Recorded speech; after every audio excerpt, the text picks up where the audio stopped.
Welcome back to the Virtual Reality Reconstructionist, where we continue our exciting conversation with Chris Stavros, founder and CEO of makeSEA.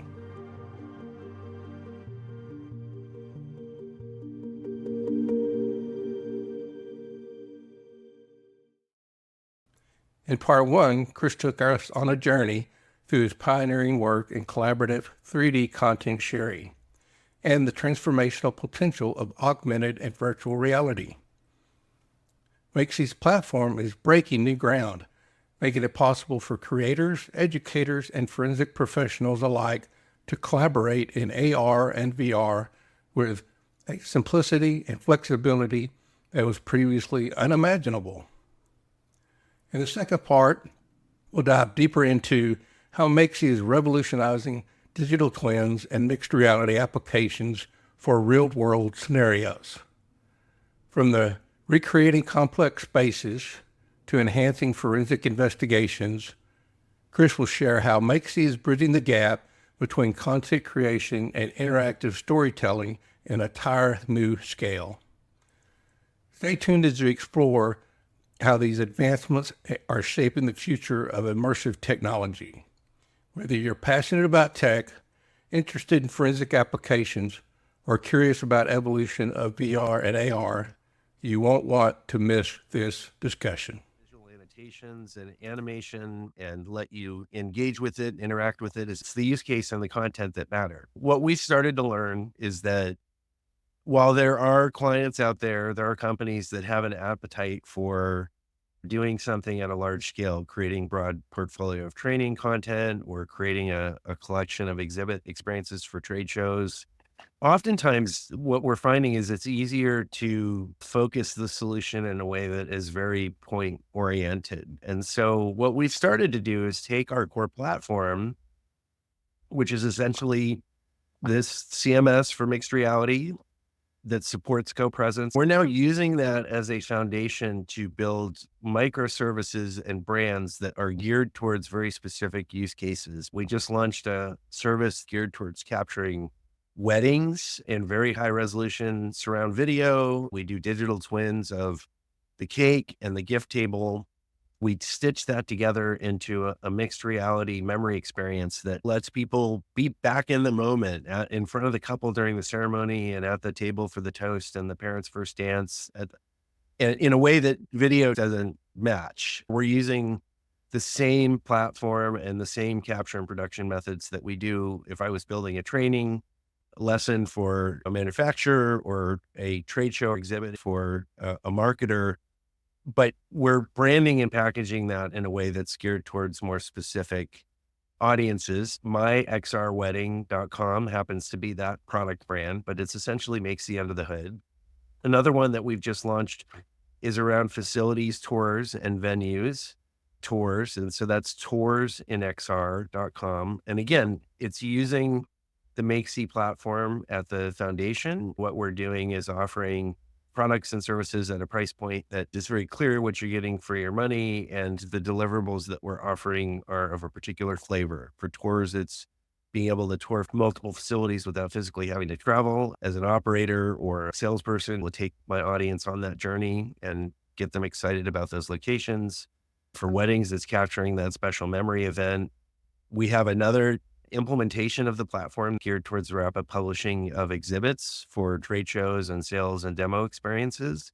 It's another carve out of the same core capability and functionality, branded and offered where the instruction and workflow is more specific to a particular use case. My general opinion is that eventually people are going to think about this like YouTube. It doesn't matter if I'm training, marketing, or influencing. It's just a medium for self-expression. But what we are starting to discover as part of the evolution of this technical space and the adoption and the way that the the world at large is becoming aware of it, is that we are having to productize it and dial it in ways that are a little bit more purpose specific, just for people to start to get familiar with and warm up to it and be able to embrace it. I grew up when computers were just becoming a thing, home computers and using computers for business. That was so new and novel and powerful that the adoption was almost instantaneous. The rate at which people bought these machines and started using them for good, useful purposes is mind blowing. We saw the same evolution with smartphones. Today, we are in a much noisier landscape. There's more useful technology out there. There are many ways that it can be applied. There are many flavors of it. Before, it was just desktop computing and then smartphones, but now it's AR and VR and all kinds of physical technologies, screens and displays and computers, laptops and folding phones.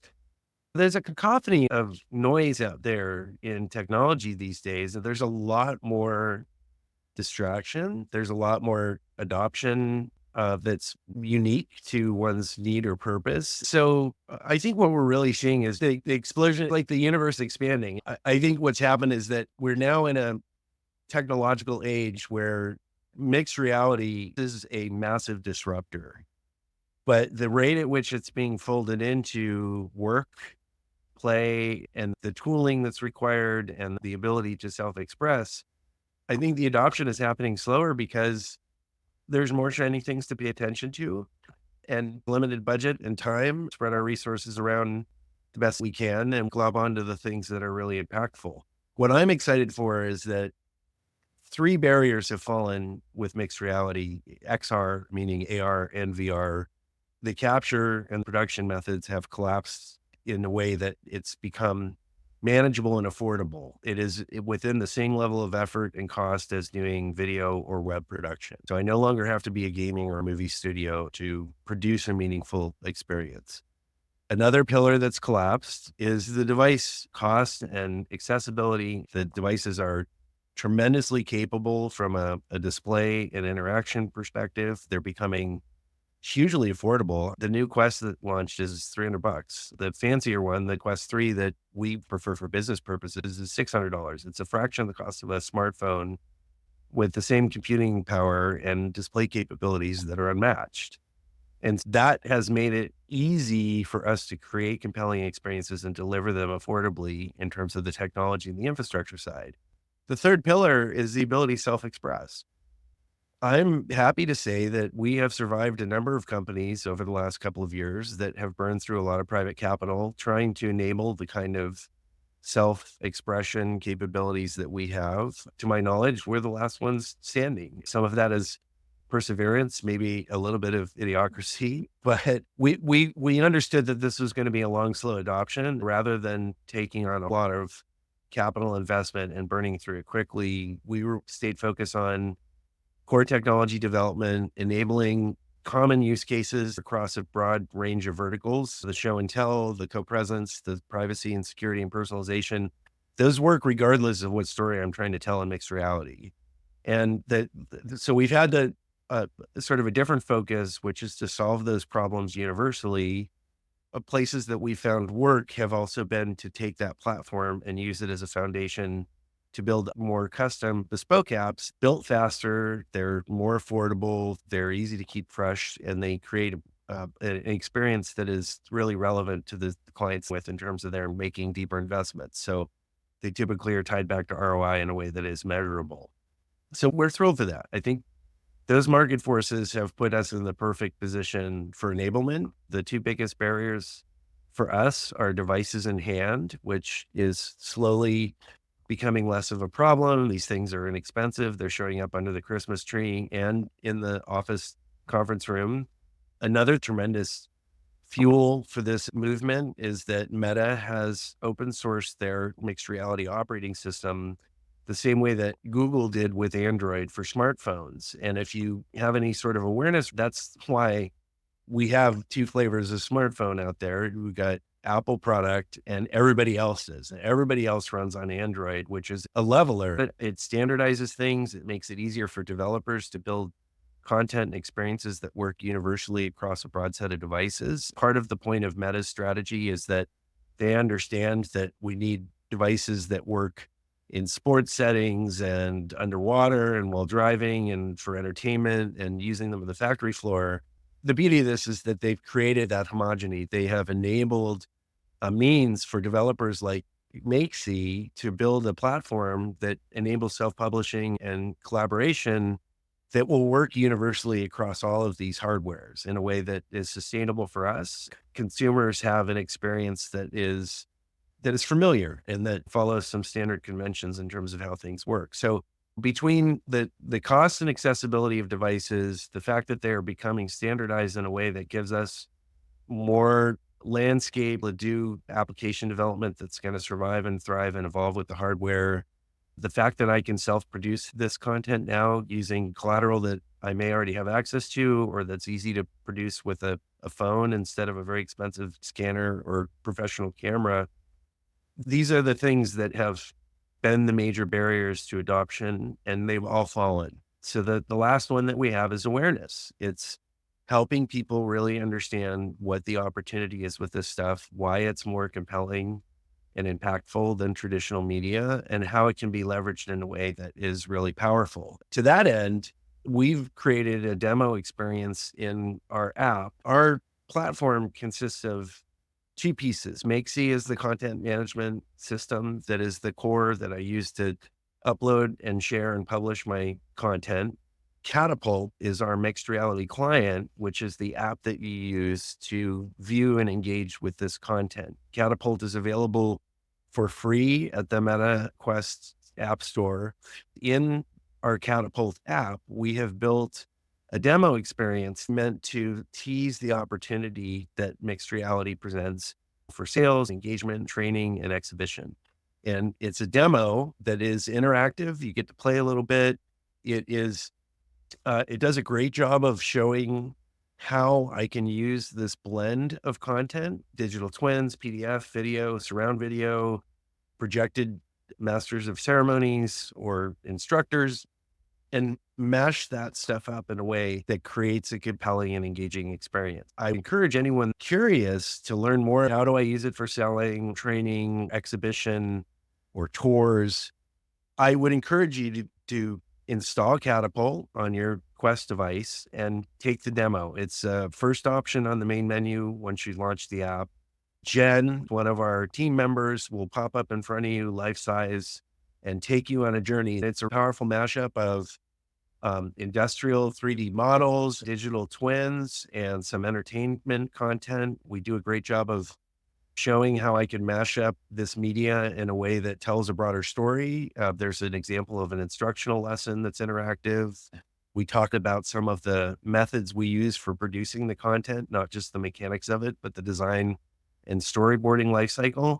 It does a nice job of helping you get around the opportunity that this medium provides by giving you this sort of whirlwind tour of a bunch of use cases that we have developed as engagements with clients or proofs of concept. We've strung together a bunch of use cases we've been able to demonstrate over the years in a way that takes you on a journey and helps tease the opportunity this medium presents. Now, the content may or may not be relevant, but if you go through that demo, you start to see the opportunity that exists in terms of how we mash these mediums up.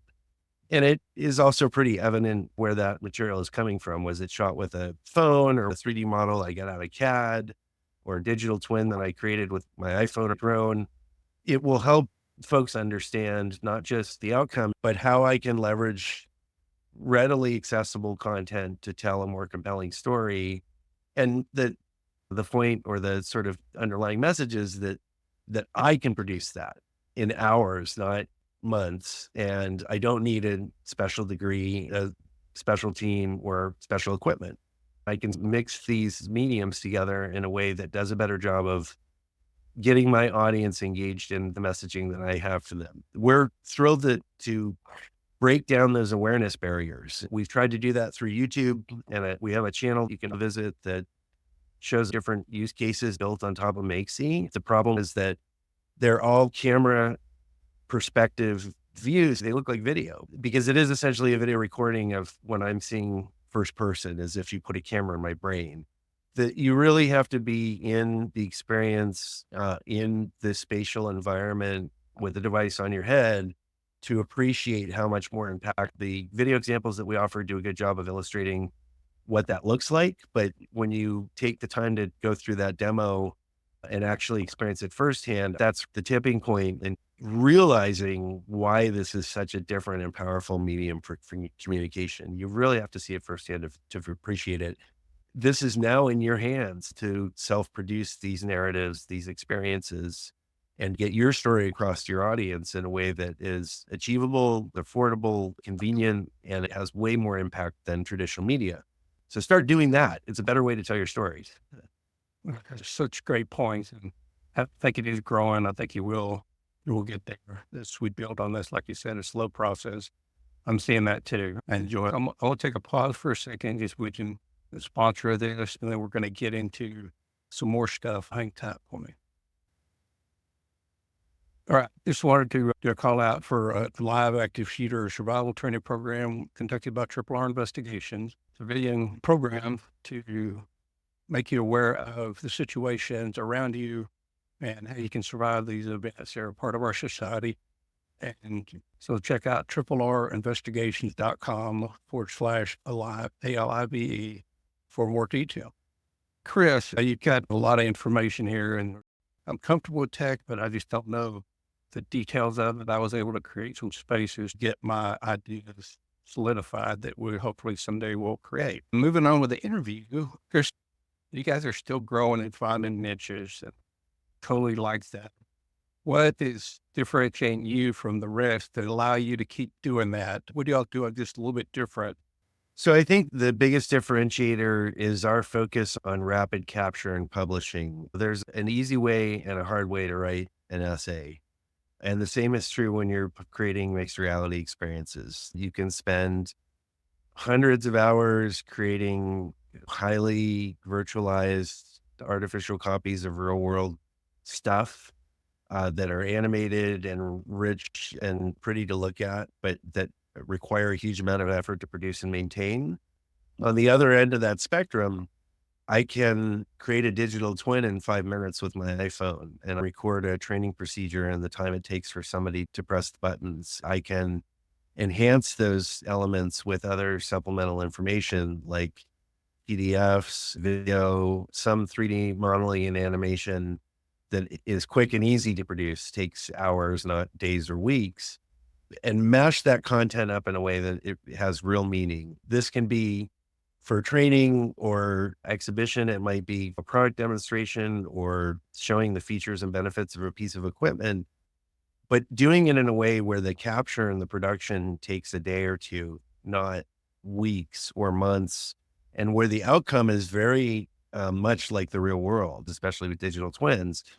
It is sometimes a little less polished or sophisticated than a studio game version of something, but in terms of its practical impact and the efficacy of explaining to the audience, giving them the information they need, I can produce an instructional lesson in mixed reality in a day that has the impact of a mixed reality training experience that traditionally would take weeks or months. When you think about building a portfolio of instructional content, facilities tours, or some trade show exhibit, I want a broad portfolio of content that I can keep fresh and relevant readily. The same way websites are maintained. It's not enough to just have a website. I got to keep it current, and it's going to be easy enough that I can have somebody with moderate, minimal level of skill to be able to do it, where the emphasis is on the content and the message. The same is true with makeSEA. The differentiator for us is that we enable a publishing method and the ability to mash content up in a way that produces those really impactful experiences quickly and in a way that I can build broader portfolios of content that are relevant and keep them fresh in a way that is practical, that isn't overreaching or trying to be over stylized or overdressed for its purpose. There is a lot of value in creating this very high-end professional studio grade experiences, sometimes marketing, higher budget trade show engagements. And the good news is that we can also accelerate the development of those in a way that you get to spend more of your budget on that message and content rather than building the experience and dealing with the technology. That rapid publishing workflow has been our single biggest differentiator. And even when we look at companies like Microsoft or Meta, a lot of them were very much focused on emojis and social interaction between people, working with very artificial content that I create out of thin air, not telling a story about my equipment, my product, or my instruction. We're enabling a different style of publishing that's easier and more convenient. The outcome is more practical. It is closer to real world experience. It typically is tied back to an actual circumstance or event. It's not an artificial simulation. It's putting you in that moment at that time in a way that feels real. And also the ability to mash up these different styles of media in a way that lets me create that broader story. What I can display, it's either only video or only 3D models from a particular catalog or only collections of documentation. When you blend those mediums together in mixed reality, you can do a more impactful job of explaining. It's that rapid publishing ability, the ability to mix and mash up content that does a better job of explaining, and the ability to build a broader portfolio of content in terms of the breadth of material you're sharing and maintain it in a way that makes sense for the business. It's a great point. I think that's what got us together really with forensics. And now I'm looking at some augmented reality for training purposes as we close that gap on how difficult it is to create, to standardizing it and creating itself, right? For a forensics technician to be able to recreate their scene that they documented in AR, VR platform, when it's easy enough to plug and play that they're used to, place them in the right place and orient them. It's a big leap to the next step, right? So 3D scanning and drones and everything else. Like an extremely good pilot, a pilot that can understand FAA rules and fly a drone, to Mouse Guardian's doing it automated to where you just tell it what you want and it takes over. And 3D scanning, a technician can do it as a tool as opposed to being an engineer of the platform. Right. So I think we're going into great places, and I definitely want to see it law enforcement someday in all different avenues, is to be able to get it into an acceptable place where you can see that and live it, especially in the courtroom, because we're in 21st century, and in the courtroom, everything is verbal and some pictures. Right. And we're not immersing. A lot of reasons these high-end court cases are getting in there is because they are controversial, and there is a lot to understand, and we don't get that visual and spatial approach in there to them as a tool and to understand that concept. And they have to interpret that in between. The lawyers paint that good picture so they understand it distinctly. Yeah, you're speaking to a problem that we are struggling with every day, which is awareness and adoption. One of the reasons that we have carved out the micro brands and services that we have is we've discovered that there is a learning curve. There is an awareness problem globally with an average human being seeing how this applies to them. What we've discovered is that there are some very basic use cases where if you have this experience, you come out of it going, hands down, as it turns out, capturing memorable personal events happens to be one of those niches where the outcome is crazy powerful and people see value in it because it's important for them to capture those special moments. So that's why we focused on the wedding segment. And the tours is another one because we can prove out a method of being able to experience locations in a way that saves time and travel and cuts down on the decision cycle in a way that everybody sees value in. But those are just two use cases. And what I'm excited for is that our platform technically enables so much more than that in terms of animation and annotation of content, in terms of the way that users can interact with that stuff. We're excited for the world to adopt that. The reality is that in many verticals, and I would say forensics and the court workflow is one of them, that awareness barrier is almost the bigger hurdle than the practical value of using this technology. Using it for practical terms is a no-brainer. You can compel a better decision from a judge or a jury if you put them on location and let them walk the space. The challenge is the trust amongst the lawmakers, the attorneys, the plaintiff, and the defendant. And what we realize being in this industry is that those awareness barriers are going to fall organically. There is no amount of bopping a judge or a jury or an attorney over the head that's going to get them to adopt this. However, when people start thinking about this in the context of their wedding or anniversary, or the fact that they didn't have to drive to 5 locations to pick a venue, the rest of this skepticism and uncanniness just dissolve. So I think the challenge for us as a business has been, we know that the forensics use case is gold. There's no question about it. We've proven it out. You and I have done it. We have proven use cases where it is evident that there's value in being able to experience that stuff in a way that I can walk through and explain better and put my audience in. But that's not the barrier. The barrier is that nobody in the courtroom trusts this as a source of information yet. And I think that the barrier, those kinds of barriers in these vertical markets, is going to fall organically on the back of the simpler use case. One of the reasons we have honed in on things that are a little more consumer facing, a little more utilitarian, is because those are the commodity experiences that we see people making investment in today because they see value in it, in the outcomes. B, they're, in the grand scheme of things, relatively easy for us to produce, which means we can do them quickly and affordably.